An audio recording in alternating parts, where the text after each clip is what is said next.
Yeah, good morning, everyone. I'm Olivia. I'm joined by Howard, and we've got a chat with you today just to answer some of your questions that you've been sending us. So thank you, first of all, for sending those to us. That's great. They're all a little bit different. They're quite a diverse range of questions, and not many of them are COVID, or no, I don't think any of them are actually COVID related. So a refreshing change today. So are you okay with moving on now, Howard? Yeah, sure. Yeah. Okay. So this is what we're gonna have a little look at today. So yeah, we're gonna try and make some sense of what's happening and helping you with bits that you've asked us to help you with. So with the lockdown, so we do realise that this is possibly, it is a reiteration of what we've said before, what we said last week, and what we've said before. But it is still information which is really important at the moment. It's essential everyone's understanding where they are with things. So it's something which we've just included again. So apologies if you've seen it already, but for those of you who haven't, we've included it for you. So we've got 3 tiers in England, so I think we're all fairly okay with that. And we've got some information on Scotland there as well on those links. We've got, as you know, England we're in 3 tiers, Scotland we're in 5, which is 0, 1, 2, 3, 4. And there are some links on there. The top one is about driving lessons. So Scotland have on the Scottish Government website, they've actually listed a driving lesson, which is very helpful. It was really good. And so if you are in levels 0, 1, 2 or 3, you can have it's saying driving lessons are permitted. Level 4 is more along the lines of a full lockdown, which I don't believe any part of Scotland is in at the moment. But if any areas of Scotland were to be in level 4, then that would mean driving lessons are not permitted. So I believe, Howard, the bottom link was more along the lines for motorcycle. Yeah, that's correct. Yeah. The other thing to say with this too is that, as it says here, lessons in 0, 1 and 2 must not travel or should not travel into or out of a level 3. So although level 3 can do driving lessons, levels 0, 1 and 2 are not allowed to go into or out of a level 3 area. So it's a little bit of a higher risk, just to be note of that. And it's something which is advised as well for England, isn't it? That we need to do our best to avoid going into those areas, teaching in those areas. If you don't live in those areas, picking pupils up in those areas, and vice versa. So have a little look at the restrictions in your area. You can look at the 3 tiers again on that link, and just also look at local area advice, because the information is the restrictions are becoming more localized. So if you look at parts of Scotland, you've got I don't know my geography in Scotland very well, so folks, so apologies for that, but you've got, it can even come down to sort of very, very local parts of Scotland within a region, so that might have a different rule to the neighbours. So you've got to just make sure that you are looking at your local authority websites and looking at local advice as well as listening to national advice equally. Okay, anything else to add on that one, Howard? I think we've got a question coming up. Just give me 1 second. I'm just responding to somebody. Just a minute, 1 second. The question we've got here is about Wales. Are the NHS still allowed to be trained in Wales? Now, this slide we've got here, it isn't showing England and Wales because nothing has changed. Sorry, isn't showing Northern Ireland and Wales, beg your pardon, because nothing has changed in those 2 areas. I did actually contact the DVSA last week and asked the question if the key workers could be trained in Wales, and the answer I got was under no circumstances. Well, I didn't actually get the answer from the DVSA. I looked at the reports that were coming out from Wales, and Mr. Drakeford specifically said that under no circumstances were any driving lessons to take place at all in Wales, which we've now taken to regard that as NHS, key workers, etc., that there's nothing allowed to take place there at all, as we understand it at the moment. That might change, there might be relaxation there, but we're not aware of that right now. DVSA did say that as well, but so they have also clarified that, yeah, the key worker training for the fire break in Wales is, you know, you can't do that at this time. Okay, so hopefully that one's answered. So we've got some questions lined up that you've been sending us in during the week, but also, yeah, if you've got some questions now, then fire them over. I'm just going to move the slides on. Again, we sent this one out last week. There's a couple of useful links there.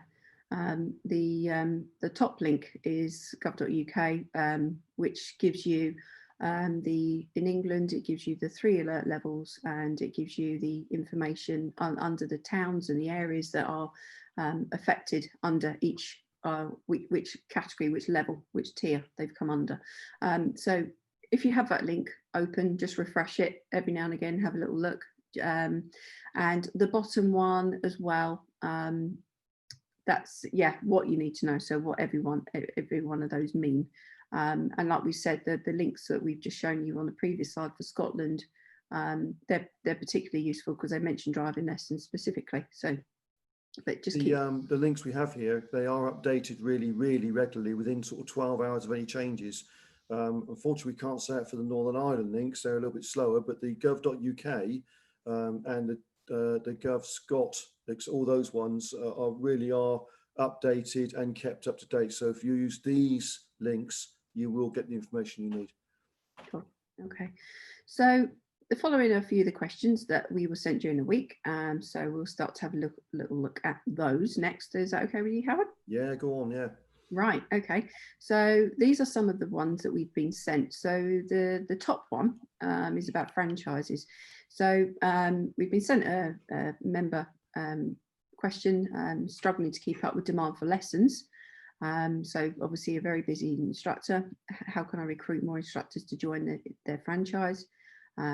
Kept my franchise fee low, lesson rates high, but still unable to convince ADIs to join. Can you advise? Do you want to start, or shall I start with this one, Howard? You start with that one, and I'll chip in. Okie dokie. All right, no worries. So obviously, without a little bit more information about, without speaking to you directly, because we haven't done that, so that might be something else that we would suggest. You can always give us a call after this, but just as a bit of high level advice at the moment. So recruiting ADIs to your franchise, yeah, I mean, what is your franchise? What do you know, there are franchises and franchises, so people offer different things, and they're all quite varied in some respects. Some will include XYZ and others will include none of that. You have to source it yourself. So it all depends on, it could depend on something like that. So there are many factors to why people might not be. It could be something along the lines of, again, without knowing and talking to you more directly, it could be something along the lines of you might have a clause for you know, giving the notice to quit the franchise if you want to do that. Maybe people are reading ahead, and maybe it's you know, a very long time that you specified on there, so they might have to give, you know, a good few weeks or months or goodness knows how long to you know, exit the franchise should they need to. So that could be putting people off. They might see that because there is a lot of work out there at the moment, that they thinking, well, I don't need to join a franchise, I don't need to pay a franchise fee when I'm getting loads and loads of work directly to me.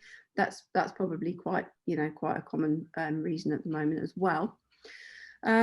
So obviously we need to, there are and there's some of those factors at play, plus many others, I would imagine. So what we would need to do ideally is have a chat with you directly, but just as a few suggestions and ideas there.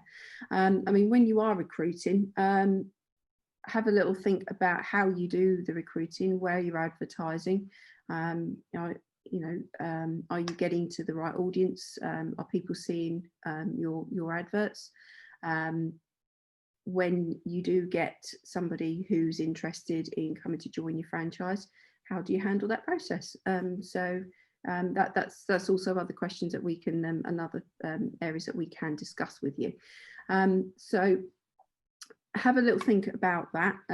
As I say, it's very generic without knowing a bit more, but there is, there are a couple of areas there which are probably quite likely without knowing more. So we will come back to you in a bit more detail. Is there anything else to add on that, Howard? Yeah, one thing to add to that really is that you might be struggling now to keep up with demand for lessons, but is that because everything has been put into a funnel due to COVID? Can you definitely see the projection of this going on long term, or is this just a short term situation at the moment and a bit of panic? One thing you can do is make sure I won't call it a USP, a unique selling point, but something that would help is, do you offer holiday times for your franchisees? If they are wanting to go away for like Christmas time, for example, there's a couple of schools that I'm aware of where I used to live that used to do a holiday of franchise for the week before Christmas week, and they wouldn't pay again till the second week of January, for example. So they would have a 3-week holiday for Christmas where they didn't pay their franchise fees. It was also a scheme on one of the schools where when somebody wanted to go on holiday, they wouldn't say it's franchise free. What they'd say is, we would add to your franchise in the successive months a little bit extra to cover the time you've been off. And that's the sort of thing that could draw people to your school. Yeah. Also the cars that you use. I mean, it's are you nicely logoed, or are you insisting that there are certain cars that they use? Do you supply cars, for example, and add that to the franchise fee?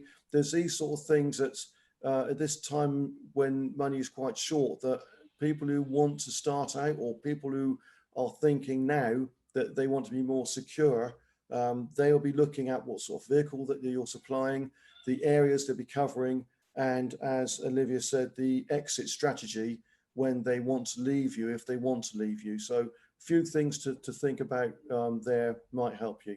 Yeah, there's lots more. I mean, do you offer any learning, any development? Yeah, CPD training.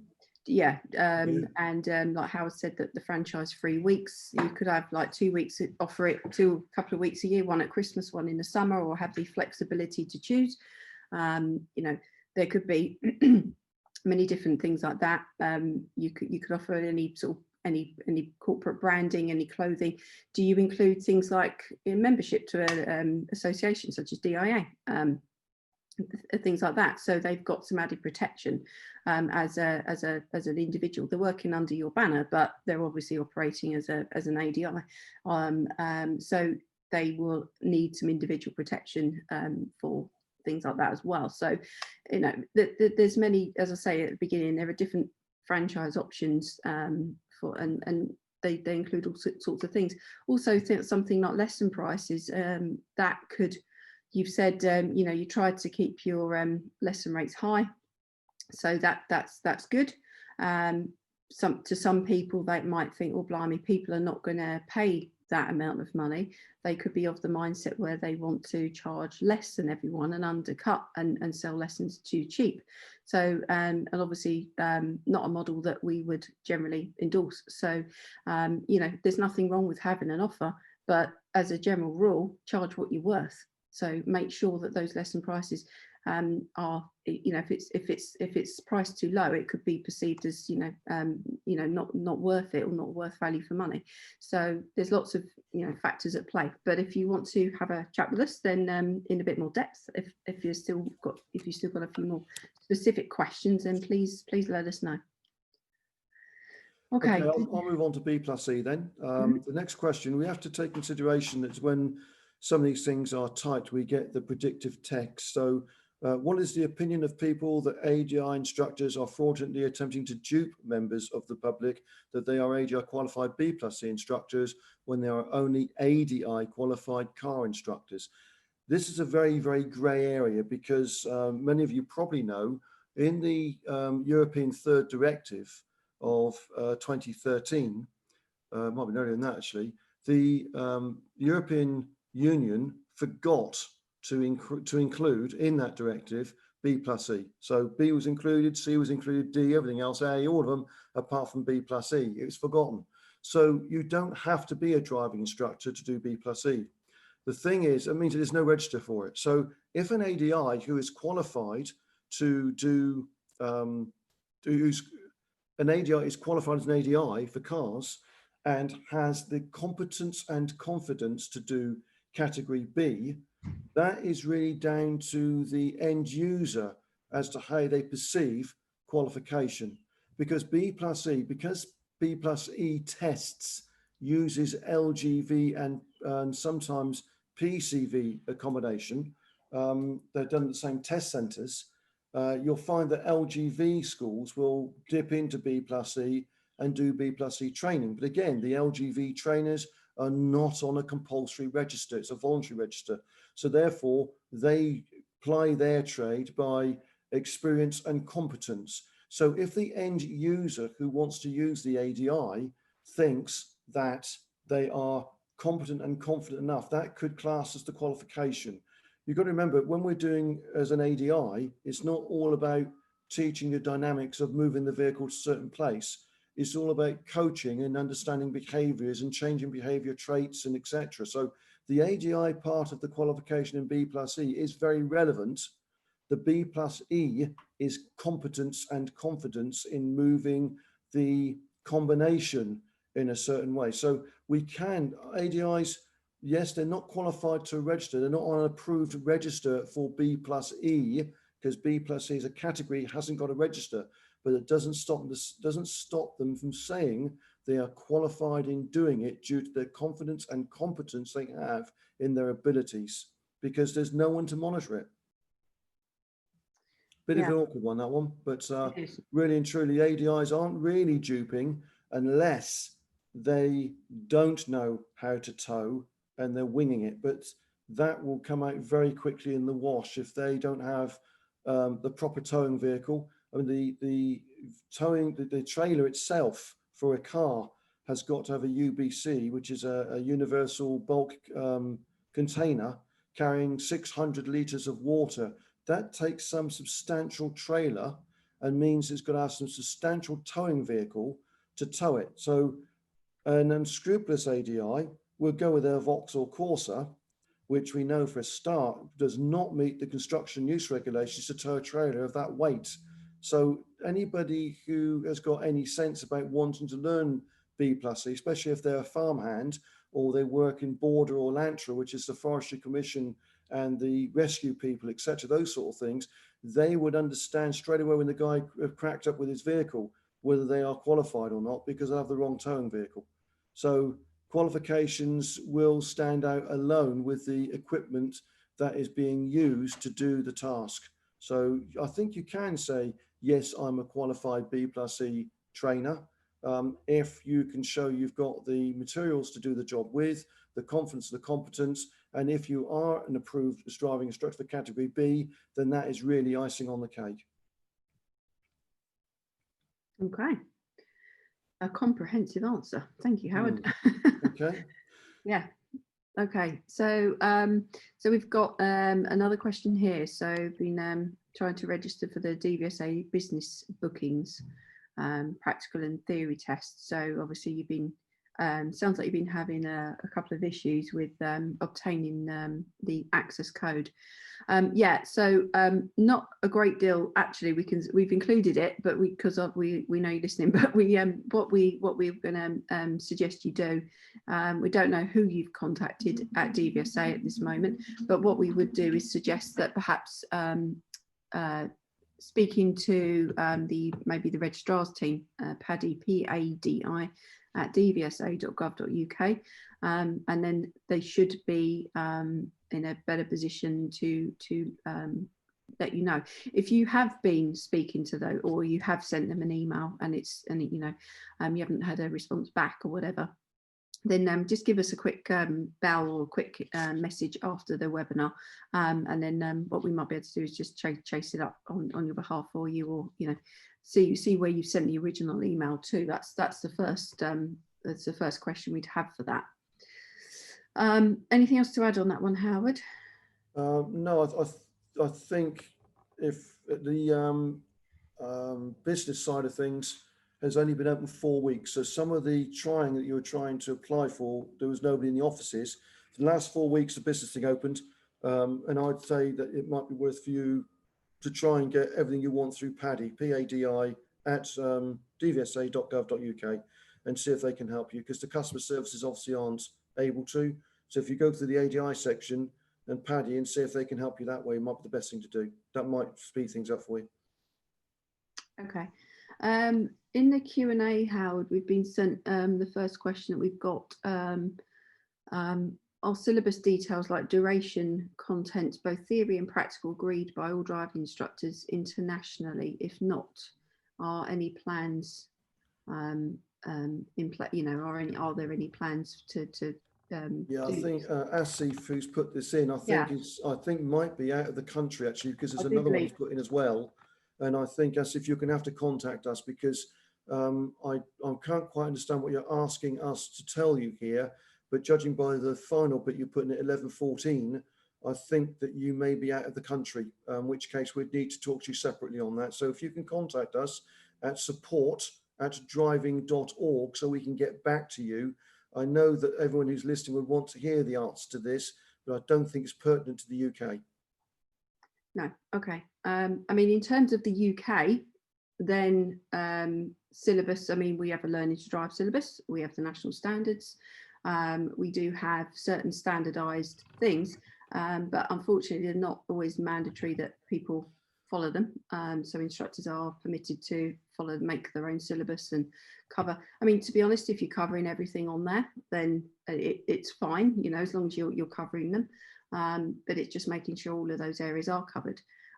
Yes, there is a standardised theory test with hazard perception and a practical test as well in the UK, but internationally, obviously, different countries will have different rules. So yeah, as Howard said, I think your question is we need to speak to you. So if you could get in contact with us. You could contact us. What's the best email? Maybe support@driving.org will probably be the best one on there. That would be great, because you've also asked a couple of bits about a different country. So we need to do a little bit of research into that one. That wasn't a question that we've been sent in advance, so we need to do a little bit of research for that one before we can come back to you with an answer. I hope that's okay for you, Asif, and thank you very much for joining today, and thank you very much for that question. We will we'll speak to you in a short while, if that's okay. Okay. Right. So if there's any other questions that anyone's got, then because I believe we've answered them at the moment, but if there's anything else, stick them in the Q&A, and we can help share what we know and help to give you some clarity if we can on those. So now's your chance to put those questions in the Q&A box, and then we'll take a look. Whilst you're having a think, and whilst you're having a type, what I'll do, I'll move the slides on to the next one. Any questions? Yep. So any further questions? So if you have a little think about that, there could be something else that you wanted to ask. So what we've got in terms of further webinars that we've got up and coming, we've got some more guest speakers coming up in the next few weeks, which we're quite excited about. Hopefully you will be enjoying those as well. So on the 6th of November, we've got an LGV specific one from a trainer called Steve, and he's a per temps contractor for LGV Royal Mail Parcel Force. So that's going to be really interesting, right up Howard Street. I was really excited about that one as well. So that one will be really quite different and really quite interesting as well. So we've also got another one, which is 20th of November. Again, we got a B+E. We had a B+E question in there today, and we've got a B+E trainer coming on that one as well. There is another one, another guest one in November, the following week on the 27th. Sorry, we didn't put it on there, but it is on our academy website, and that was with the Information Commissioner's Office. Those of you who joined in our data protection short webinar that Howard and I did a few weeks back, we did say that we're going to see if we can get somebody from ICO on. We've managed to do that, and so we've been speaking to them and saying, you know, this is what instructors commonly ask. So things about data protection, GDPR, things about the benefits of joining, becoming, signing up to ICO, the membership on there, what protections it gives you as a business owner, business operator, and so and lots more. So that will be also a really interesting one as well. We've got some virtual classroom courses coming out, which are going to be new, and these are looking to start in December.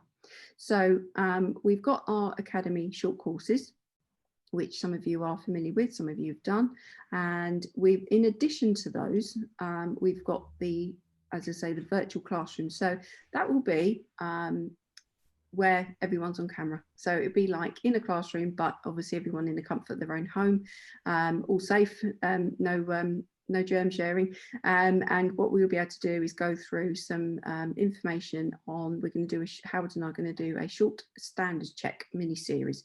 Obviously standards checks are being done again, and so people are taking the standard checks, and we're getting, you know, lots of questions about what's changed and what do I need to do and how do I do this? I've heard that. So we're going to take you through lots of things, as well as some of the common standards check questions that you lots of ADRs commonly ask us.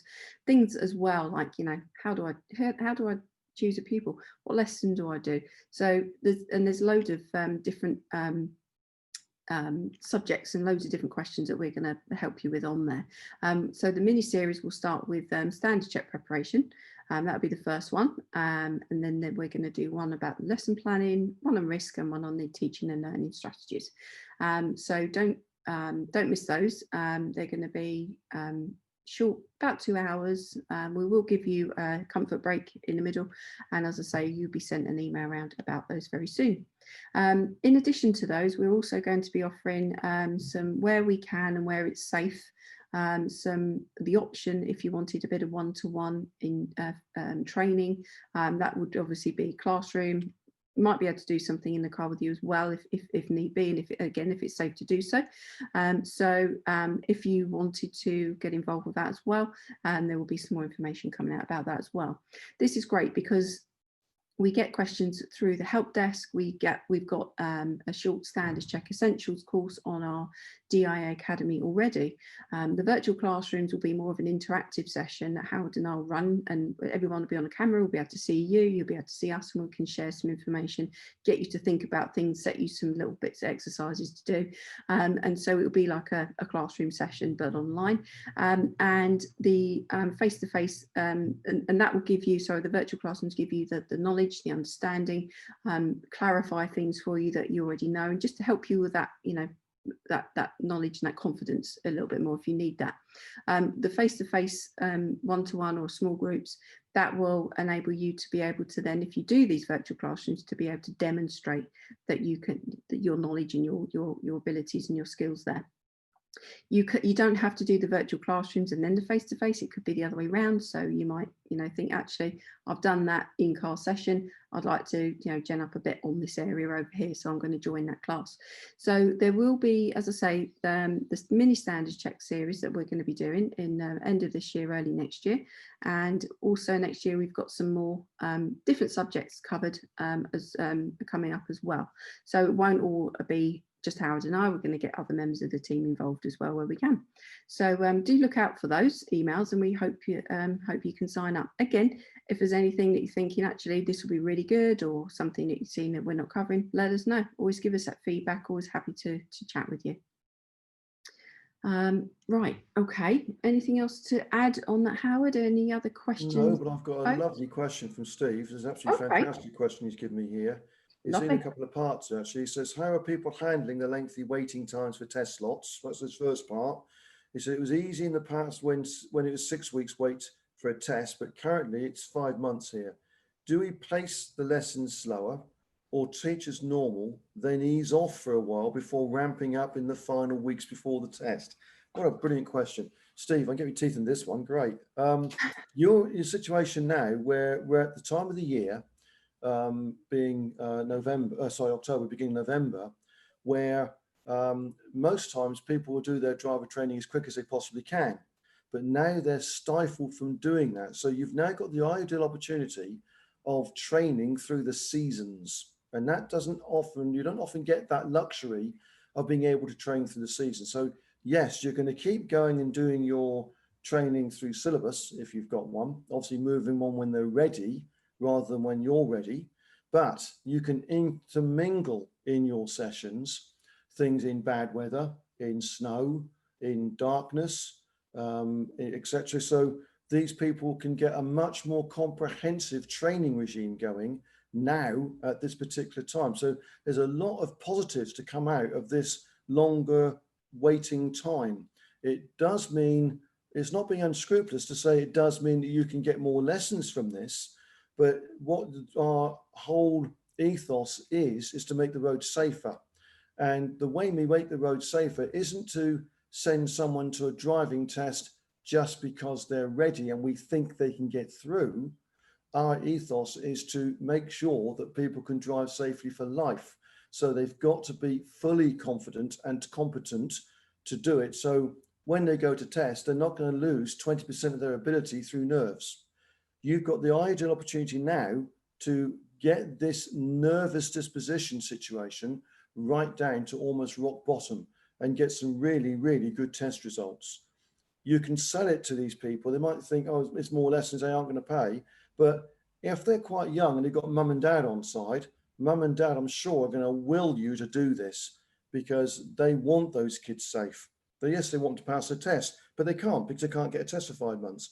So rather than get them trained and then leave them to go off the boil because you could then lose them to somewhere else, keep them sticky to you by engaging them on online things, especially if they haven't done their theory stuff yet. You can perhaps put together a webinar like we're doing now, get 2 or 3 people on there and go through bits and pieces with them on theory, and put it into topics for them to help them with theory, give them some case studies, etc., and just chat through things with them. No reason why you can't do that. And there's no reason why you can't, as I said, do the I wouldn't say extracurricular stuff, but getting people out in bad weather is absolutely gold dust for you, really, and for them, to be honest. And they'll only thank you for it later on. I can remember when I had a driving school, when I was taking people out in the snow and the kids didn't want to go, but I used to go to mum and dad and say, look, you know, and I know it's going to benefit them. Get them out in the snow. And then when they'd finished it, they said, God, that was great. Can we do it again? And usually nearly every time that's the response I got. So the kids don't know what they don't know until they realize they don't know it. I keep on using that saying, but it's so true. The kids don't know that they need to drive in bad weather. They don't know that they need to drive in the dark. They don't know that they've got to drive in high winds. They don't know they've got to drive in the snow. And you've got this golden opportunity now with all this waiting time. Fill the time. Don't overdo it, but fill the time. You might move their lessons to once every 10 days or something rather than once a week. But for goodness sake, fill the time. Keep them sticky to you because you don't want them to wane and then think that because they've done so many lessons, oh, let's go to mum and dad, and then they go and lose their confidence because mum and dad start thinking they should be doing something else. Try and keep them sticky to you. Try and keep them occupied. Give them a routine, give them a syllabus, but include the bad weather with it. Golden time to do it, really is. Yeah, and in addition to what Howard's just said, don't forget about the learning cycle and the reflection part of the learning cycle. So reflective learning is a way of allowing learners to step back, isn't it, from the learning experience. It helps them to develop critical thinking skills, improve on future performance by analysing what they've learned and how far they've come. So that's also a really important aspect that's up for grabs here as well. Obviously, if you have too many, not too many, but if the lessons are all kind of, more in short succession, then that kind of that step back that sometimes we all need to take when we're taking on such a thing like learning to drive. That doesn't always happen as well as it could do. So that's also something as well. And if you're going to have a little gap in between their lessons, then in order to help them reflect, come up with some things that they can, from the last lesson that they can go away and have a little bit of a think about. You don't want to make it too onerous on them, but you want to keep them engaged at the same time. So again, if you've got any questions, come back and ask us and we might be able to give you some guides and some help on that. That'll be great. Okay, right. So that was a really good question, as you say, Howard. Well done, Steve. Okay, any other questions at the moment? I don't think we've got any more at the moment. I think we've answered them. So, okay, well, ladies and gents, so what we're going to do now is to wrap up the session today. We've got, just so you know, part of the IA membership is the support and the ADI help desk that we've got on there. So we've got support@driving.org if you need help and advice of any aspect of your business or your teaching or your pupils or whatever it may be. So we've got various issues, various ways that we can support you on there. A lot of you use our membership help desk and helpline. So do use us for that. And anything coming off the back of today, then that's the email there that you can send in. Howard and I both got access to that inbox, so we can come back to you and help you. So thank you very much, folks, for attending. Thank you for giving up your time on this Friday. It's a bit of a gloomy Friday looking out the window here, so hopefully it's a little bit nicer where you are. Before they go, Olivia, something we must say to them. Sure. This weekend, you're going to get some time on your hands with this bad weather. Please look at driving.org, and on there you'll see loads of stuff we are giving to you in terms of the COVID mark. Right, so we want you to go and look at it. It's for DIA members. You can get it from the members area. Have a look through it. It is a marketing tool that you can use with loads of resources that you can use in order to market yourselves better to your students and to family members or parents, etc., on how you are managing your business in this COVID crisis. There are risk assessments in there. There are sign-off sheets for when you clean the vehicle so you can prove it's being done, not just for your students, but keep these sheets. Now, I'm going to go a bit legal here. I don't want to go on too long because we don't want to make it too long for you, but in this litigation society, there are opportunities for people to be unscrupulous and try to take others to court for their own ends. And what we don't want is to have an AGI come to us and say, I've got a student who's accused me of giving them COVID. In legal terms, for them to prove that you have given them COVID, or it's come from your car, or it's come from any of your students, they have to prove it beyond reasonable doubt. Now, there's two things, rea mensis and rea something else that the court look at to do with whether it was a situation that could have been avoided or whether it is something that wasn't even thought of. And so it's to do with the planning of your business. Now, what we've done is we've put together this package. We call it the COVID mark, which means that once you've gone through the package and taken an assessment at the end, you will be able to validate that you've done this by receiving a badge that you can put on your marketing and perhaps in your car as well if you want to. And it will be able to show anybody who tries to accuse, if you had to go to court over anything, you could show it to the judge and say, right, they are accusing me of this. Your Honour, here's all the information of all the things that I've done with this vehicle. I've done a deep clean once a week on these dates here. I have done this process and had this process going for so long. Here's all the dates that I've signed off for it as well. I have a copy of a couple of copies of receipts of stuff you've bought for the cleaning materials as well, receipts for your PPE that you're using, etc. If you keep all this sort of stuff and anyone tries to accuse you, the judge will say, well, hang on a minute, we've got evidence to show this guy's done everything he can that is reasonably practicable in this climate to keep this vehicle as clean as possible and free. And we basically call the car a reservoir. I've mentioned this before because it is a pool that people get into, bring in their germs. And by doing the deep clean and all the wiping down and aerating the vehicle by putting the windows down slightly, ventilating it, you are diluting that reservoir as best you can. And that is what is known as reasonably practicable applications in order to protect the people getting into your workplace. That's what your car is your workplace, it's your office. And you have got a duty of care here. And this is what the COVID mark is telling you. It's all in there. So you need ideally to look at this quite seriously and go through it. And if you're a DIA member, it's absolutely free to you. There's no other organization doing this. We've taken a lot of time and effort to help you guys to gain new business, keep the business you've got, and to try and keep you safe at the same time. So we'd like you to look at that in the driving.org members area. That's the website, driving.org, in the members area, and have a look at that and go through all the stuff that's in there. There's a toolkit in there as well. Some of it does interweave and interlink, doesn't matter.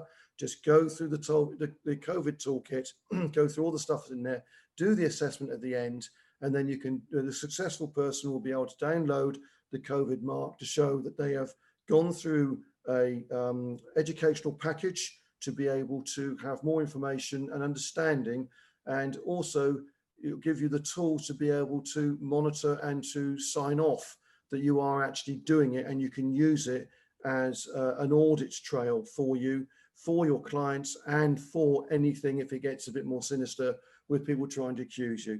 We strongly recommend you go and do that, please. Absolutely.